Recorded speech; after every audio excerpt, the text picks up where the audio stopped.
فَإِذَا ظَهَرَ فِيكُمْ حُبُّ الْعَيْشِ، جب دنیا کی زندگی کی محبت کا نشہ،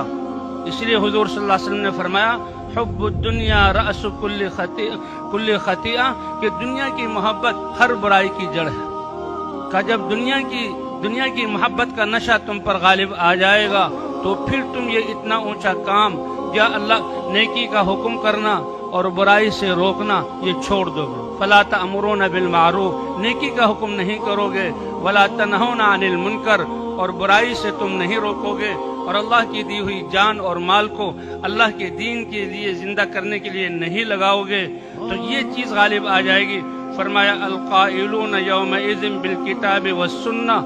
اس زمانے میں جو لوگ کتاب اور سنت کو لے کر اٹھیں گے اور ساری انسانیت کو بتائیں گے کہ لوگو اللہ کی ذات پر ایمان لے آؤ، اللہ کے احکام پر چل لو، اپنے نبی صلی اللہ علیہ وسلم کے طریقے پر چل لو، کہ ان باتوں کو بیان کرنے والے لوگ ان کو اللہ کتنا اونچا درجہ عطا فرمائیں گے۔ فرمایا کہ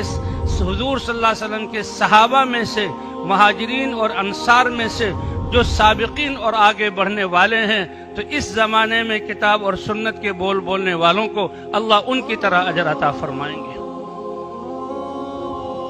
تو بھئی اللہ نے یہ دعوت و تبلیغ کی محنت دی ہے، یہ سارے انسانیت کے لیے اللہ نے ہمیں دی ہے۔ جیسے اللہ پہلے زمانے میں نبیوں کو بھیج کر انسانوں کی قسمتوں کو بدلتے تھے اور انقلاب آتا تھا، انسانوں میں پاکیزہ زندگیاں آتی تھیں، پاکیزہ اعمال، اور یہ زمین امن کا اور اللہ کی رحمتیں اور برکتیں اترنے کا گہوارہ بنتی تھی، تو اسی طرح اللہ نے صدیوں بعد یہ حضور صلی اللہ علیہ وسلم والی محنت، جس میں سارے انسانوں کے لیے خیر خواہی، ہمدردی ہے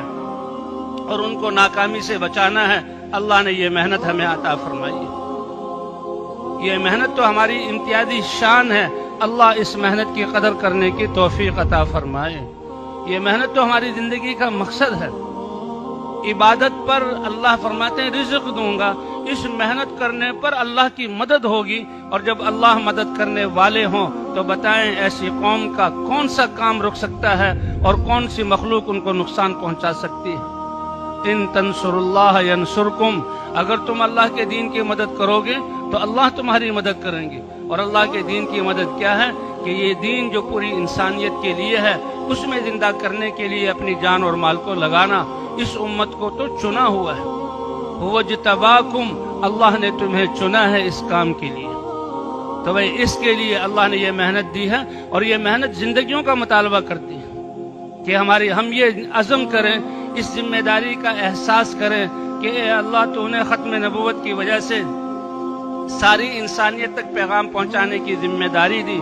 اب تک جو کوتاہی ہوئی ہے اے اللہ وہ معاف فرما دے، اور بقیہ زندگی اے اللہ اب یہ بقیہ زندگی ہماری تیرے پیغام کو مخلوق تک پہنچانے میں اور انسانوں کو تجھ سے ملانے میں اور تیری رحمت سے فائدہ اٹھانے والا بنانے میں اور آخرت میں کامیاب ہونے والا بنانے میں ہماری زندگی اس میں صرف ہوگی، تو اللہ ہماری مدد فرما کر ہمارے کاموں کو بنائیں گے۔ تو بھئی کیا خیال ہے، اس کے لیے تیار ہیں ہم سب انشاءاللہ؟ ہاں، کافل القائلون یومئذ بالکتاب والسنہ، اس زمانے میں کتاب اور سنت کو بیان کرنے والے اللہ مہاجرین میں سے جو صحابہ میں سے مہاجرین اور انصار میں سے سابقین ہیں، اللہ ان کا اجر عطا فرمائیں گے۔ ایک روایت میں فرمایا کہ آخر زمانے میں جو دین کی محنت کرنے والے ہوں گے، اللہ ان محنت کرنے والوں کو 50 آدمیوں کی محنت کے بقدر اجر عطا فرمائیں گے۔ تو صحابہ کرام بڑے حیران ہوئے کہ محنت ایک شخص کی اور ایک شخص کے بقدر اور اجر 50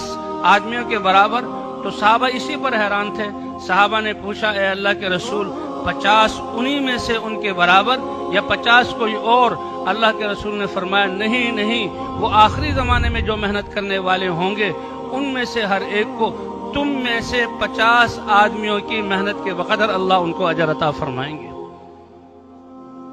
تو بھئی جو زندگی گزری ہے ہماری خواہشات میں، اس میں تو اللہ سے معافی مانگنا، اللہ معاف کرنے والے ہیں، اور بقیہ زندگی کتنی ہے کسی کے پاس اس کی گارنٹی نہیں ہے۔